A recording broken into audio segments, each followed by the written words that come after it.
ये क्या अविनाश, मूवी के 4 टिकट क्यों बनवाए हैं? हमारे साथ तुम्हारे दोस्त भी जा रहे हैं क्या? डिम्पल ने आश्चर्य से पूछा। नहीं, कोई दोस्त नहीं जा रहा है, सिर्फ हम दोनों और मम्मी पापा जा रहे हैं। ये सुनते ही डिम्पल भड़क गई। क्या तुम अपने मम्मी पापा को हमारे साथ मूवी ले जा रहे हो? तुमने ये सोच भी कैसे लिया? और टिकट बुक करवाने से पहले मुझसे पूछा भी नहीं। इसमें पूछने वाली क्या बात है?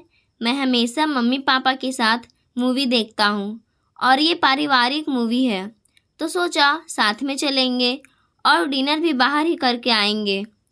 सब साथ में मज़े करेंगे। अविनाश की बात सुनकर डिम्पल का चेहरा उतर जाता है। वो बात करना बंद कर देती है। ये देखकर अविनाश को हैरानी होती है। अरे तैयार हो जाओ, नहीं तो मूवी छूट जाएगी। मैं मूवी देखने नहीं जा रही हूँ, तुम अपने मम्मी पापा को ले जाओ। मुझे लगा था हम दोनों ही जाएंगे और बाहर डिनर करके मज़े करके आएंगे। तुम तो अपने मम्मी पापा को भी ले जा रहे हो। भला पति पत्नी के बीच वो क्या करेंगे? वो क्या घर पर नहीं रह सकते हैं? इस उम्र में वो मूवी और होटल जाकर क्या करेंगे? अविनाश हैरान रह जाता है। फिर डिम्पल को समझा कर ले जाता है। डिम्पल पूरे रास्ते बात नहीं करती है, तो मनोरमा जी और प्रमोद जी को लग गया था कि बहू उनके साथ आकर खुश नहीं है।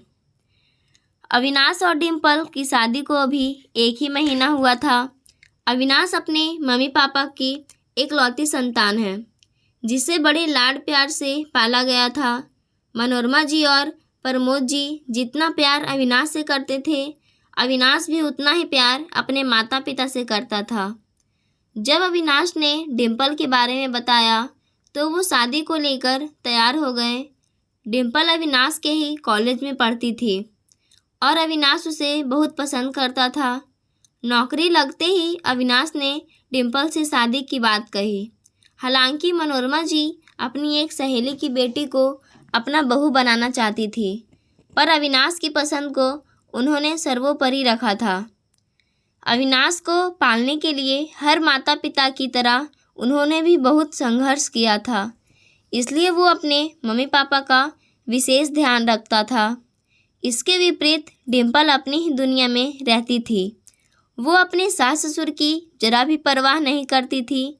उसे अपनी आज़ादी ज़्यादा प्यारी थी। सास ससुर के लिए खाना बनाना और उनसे बात करना उसे पसंद नहीं था। डिम्पल को लगता था कि अविनाश अपने मम्मी पापा को कुछ ज़्यादा ही समय देते हैं और परवाह करते हैं।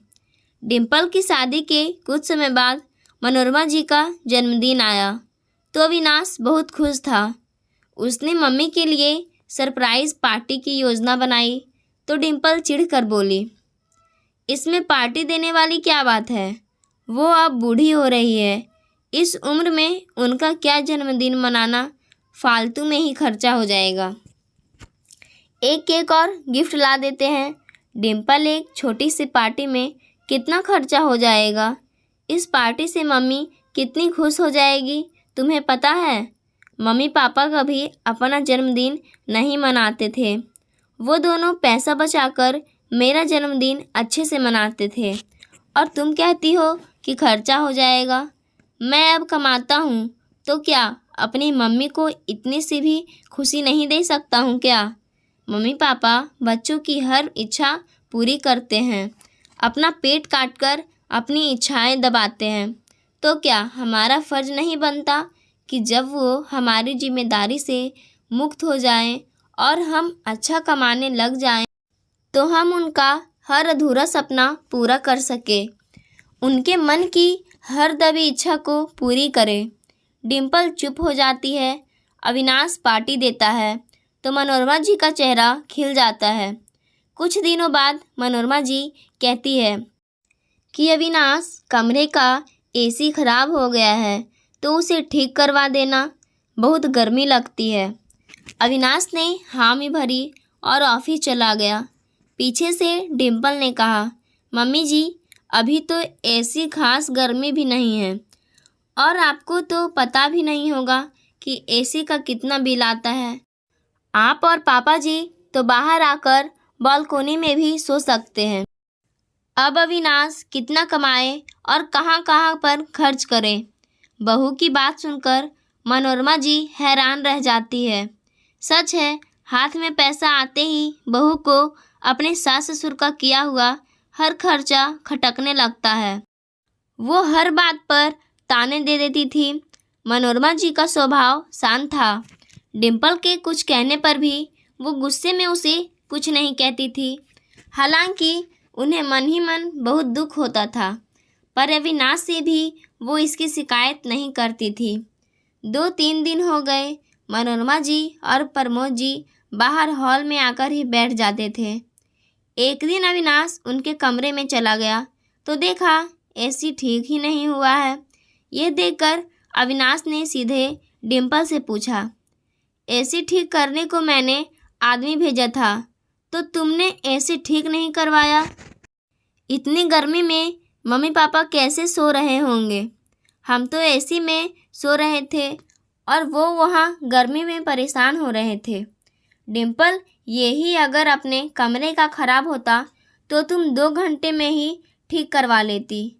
आज हम मम्मी पापा के कमरे में सोएंगे और वो हमारे कमरे में सोएंगे। ये सुनते ही डिम्पल सकते में आ गई। तभी अविनाश ने कहा, डिम्पल, यही सलूक मैं तुम्हारे मम्मी पापा के साथ में करता तो तुम्हें कैसा लगता? डिम्पल ने दूसरे दिन ही एसी ठीक करवा लिया। अविनाश अपने मम्मी पापा की ज़रूरत से ज़्यादा देखभाल करता था। उनके खाने पीने और पहनने तक का बड़ा ध्यान रखता था। डिम्पल कुछ नहीं बोलती है, पर वो मन ही मन अपने सास ससुर से चिढ़ने लगती है। अविनाश के ऑफिस जाने के बाद खाना बनाकर अपने कमरे में बंद हो जाती थी और ज़्यादा बात भी नहीं करती थी। एक दिन वो कमरे में थी, तभी उसकी मम्मी का फ़ोन आया। वो बता रही थी कि उसके छोटे भाई सुशांत के लिए रिश्ता आया है और वो कल मायके आ जाए। लड़की वाले घर देखने आ रहे हैं। उसने रात को अविनाश से बात की तो उसने मम्मी को बताने को कहा। उसके ऑफिस जाने के बाद डिम्पल उन्हें बिना बताए जाने लगी। जब मनोरमा जी ने पूछा तो बोली, हर बात आपको बतानी ज़रूरी है क्या? मैंने अपने पति को बता दिया है, वो काफ़ी है। मनोरमा जी का चेहरा उतर गया। उन्हें समझ में नहीं आता था कि आखिर बहू उनके साथ ऐसा व्यवहार क्यों करती है। उन्होंने तो डिम्पल को अपनी बेटी बनाकर ही रखा है। कभी किसी चीज़ पर कोई बंदिश नहीं लगाई, कभी किसी चीज़ के लिए रोका टोका नहीं, फिर भी डिम्पल ऐसा रूखा व्यवहार क्यों करती है। उन्होंने अविनाश को फ़ोन करके पूछा कि बहू कहाँ गई है, तो अविनाश को भी बहुत दुख हुआ। डिम्पल को पूछने के लिए नहीं, बल्कि बताने के लिए कहा था। उसने मम्मी का इतना भी मान नहीं रखा। आखिर उसके मम्मी पापा का वो इतना अपमान क्यों करती है। शाम को डिम्पल का फ़ोन आया और वो खुश होकर बताने लगी कि उसके भाई का रिश्ता तय हो गया है। कल रोका है। आप कल सुबह ही मायके आ जाओ। आज शुक्रवार है, शनिवार और रविवार की छुट्टी है, तो 2 दिन यहाँ मज़े करेंगे। अविनाश को गुस्सा आ रहा था, पर मनोरमा जी ने समझाया कि बहू अभी नादान है, समय के साथ उसमें समझदारी आ जाएगी, तो कल ही चला जा। अगले दिन अविनाश अपने ससुराल चला गया। वहाँ उसका अच्छे से स्वागत हुआ। सुशांत का रिश्ता तय हो गया। रात को सबने मूवी का प्रोग्राम बनाया। डिम्पल भी अच्छे से तैयार हो गई थी। तभी अविनाश ने देखा कि उसके सास ससुर भी जाने को तैयार थे, तो वो डिम्पल से बोला, मम्मी जी, पापा जी हमारे साथ क्यों चल रहे हैं? अब इस उम्र में वो मूवी देखकर क्या करेंगे? बाहर का खाना भी उन्हें पचेगा नहीं। उन्हें मत लेकर चलो, मना कर दो। ये दोनों जाएंगे तो हम सब मज़े नहीं कर पाएंगे। ऐसा करो, तुम अपने मम्मी पापा के साथ चली जाओ, मैं नहीं आ रहा हूँ। ये सुनते ही डिम्पल गुस्सा हो गई। अरे, मम्मी पापा भी हमारे साथ चलेंगे, इनको भी कुछ बदलाव मिल जाएगा। फिर ये तो पारिवारिक मूवी है, सब देख सकते हैं। उम्र क्या होता है, बुढ़ापे में क्या मूवी नहीं देख सकते हैं? तुम भी अजीब ही बातें करते हो। थोड़ा धीरे बोलो, कहीं उन्हें बुरा नहीं लग जाए। डिम्पल, ये तो कोई बात नहीं हुई। तुम्हारे मम्मी पापा को बदलाव चाहिए। वो हमारे साथ बाहर घूमने जा सकते हैं, वो होटल में भी खा सकते हैं। तुम अपने मम्मी पापा के साथ जाने को तैयार हो और मेरे मम्मी पापा के साथ नहीं जाना चाहती हो, जबकि वो तुम्हें बेटी की तरह रखते हैं। घर का इकलौता जवाई हूँ। मैं चाहता तो अभी ये सब तुम्हारे मम्मी पापा को कह सकता था, पर मुझ में मेरे घर के संस्कार हैं, जिन्होंने यही सिखाया है कि बड़ों का सदैव सम्मान करो, बुजुर्गों को खुश रखो। उन्हें प्यार और देखभाल की सबसे ज़्यादा ज़रूरत है, जैसे कि एक छोटे बच्चे को होती है। उन्हें भी हर वक्त खुशियों की तलाश होती है। तुम्हारे मम्मी पापा ने जो तुम्हारे लिए किया है, वही सब मेरे मम्मी पापा ने भी किया है। फिर तुम इतना फ़र्क क्यों करती हो? बच्चों की पढ़ाई, करियर की जिम्मेदारी निभाते निभाते हर माता पिता की अपनी इच्छाएं कहीं दफन हो जाती है। तो क्या हम बच्चों का फ़र्ज नहीं है हम उन्हीं इच्छाओं को पूरा करें, उन्हें खुश रखें? डिम्पल को ये सब कहकर अविनाश कमरे से बाहर चला जाता है। डिम्पल सुन पड़ जाती है, पर कुछ कहती नहीं। 2 दिन बाद वो वापस घर आ जाते हैं। दोनों को आते ही गर्मा गर्म खाना मिलता है और मनोरमा जी उन्हें आराम करने को कहती है। डिम्पल के भाई सुशांत की शादी हो जाती है। अपनी भाभी रोहिणी की आने से डिम्पल बहुत खुश थी। जब वो वापस मायके से विदा होकर आई तो उसने अपनी भाभी को यही शब्द कहे कि भाभी, मम्मी पापा का ध्यान रखना। उसे मायके आए हुए कुछ ही दिन हुए थे कि डिम्पल के पापा का जन्मदिन आया, तो उसने सुशांत को सरप्राइज पार्टी की योजना बनाने को कहा कि इस बहाने हम सब भी मिल लेंगे और पापा का जन्मदिन भी मन जाएगा। तब सुशांत ने मना कर दिया। दीदी, क्या ज़रूरत है इतना पैसा खर्च करने की? ये सुनते ही वो गुस्सा हो गई। ये तू नहीं, रोहिणी बोल रही है। क्या उसका अपने सास ससुर के प्रति कोई फ़र्ज नहीं बनता है? और वो फ़ोन रख देती है। फ़ोन रख तो देती है, पर उसके मन में बेचैनी सी रहती है।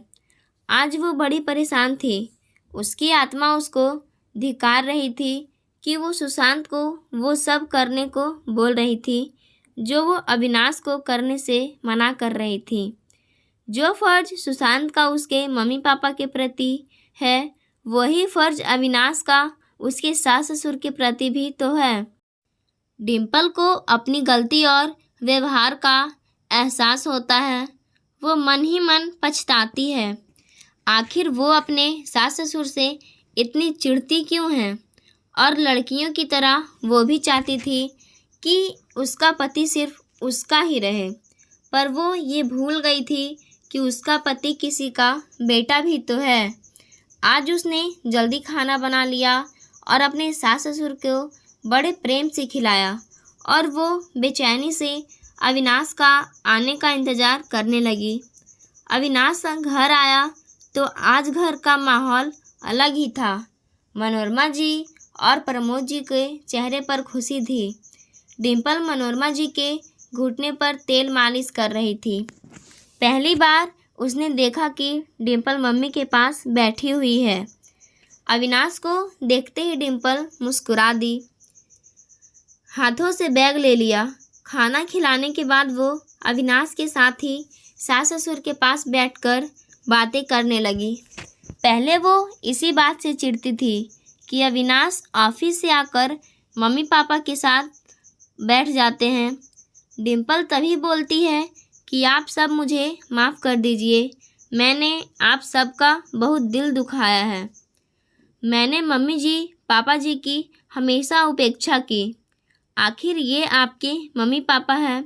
पता नहीं क्यों हम बेटियां अपने माता पिता की तो बहुत इज्जत करती हैं, उनका बहुत ख्याल रखती हैं और बहुएं बनते ही सास ससुर के प्रति अपना फर्ज निभाना भूल जाती है। माता पिता तो बस माता पिता ही होते हैं, वो चाहे लड़की के हो या लड़के के, दोनों के लिए वो अपना सब कुछ न्यौछावर कर देते हैं, अपना अच्छे से अच्छा करते हैं। और अगर ढलती उम्र में वो अपने बेटे से कुछ अपेक्षाएं रखते हैं तो बुरा नहीं है। माता पिता अपने को खर्च कर देते हैं, बदले में बेटे उनके लिए पैसे खर्च करे तो बहुएं को बुरा क्यों लगता है। हमारे वेदों में तो भगवान से भी पहले माता पिता का स्थान बताया गया है, मगर हम पाश्चात्य संस्कृति का अनुसरण करके अपनी ही संस्कृति को भूलते जा रहे हैं, अपने माता पिता को भुलाते जा रहे हैं, उनके दिए हुए संस्कारों की उपेक्षा कर रहे हैं। माता पिता तो सभी अच्छे होते हैं। मैं खुद तो चाहती हूँ मेरे मम्मी पापा की मेरी भाभी सेवा करे, पर मैं खुद क्या कर रही हूँ, आपके मम्मी पापा का अपमान कर रही हूँ। मुझे माफ़ कर दीजिए। माता पिता में कोई फ़र्क नहीं होता है। डिम्पल की आंखों में पश्चाताप के आंसू थे। मनोरमा जी तो उसे अपनी बेटी मानती ही थी। उन्होंने उसे गले से लगा लिया। उन्हें लगा जिन खुशियों की तलाश थी वो मिल गई है। पाठ को बच्चों की परवरिश करने में सभी माता पिता धीरे धीरे बुजुर्ग भी होते हैं। इसी समय उन्हें बच्चों की ज़रूरत होती है और बच्चे इसी उम्र में उनसे दूर हो जाते हैं। बहुएं सास ससुर को बोझ समझने लगती है। अपने ही घर में माता पिता की उपेक्षा ना करें, उनके आशीर्वाद से ही जीवन फलता फूलता है। कहानी अच्छी लगी हो तो लाइक सब्सक्राइब ज़रूर कीजिएगा। धन्यवाद।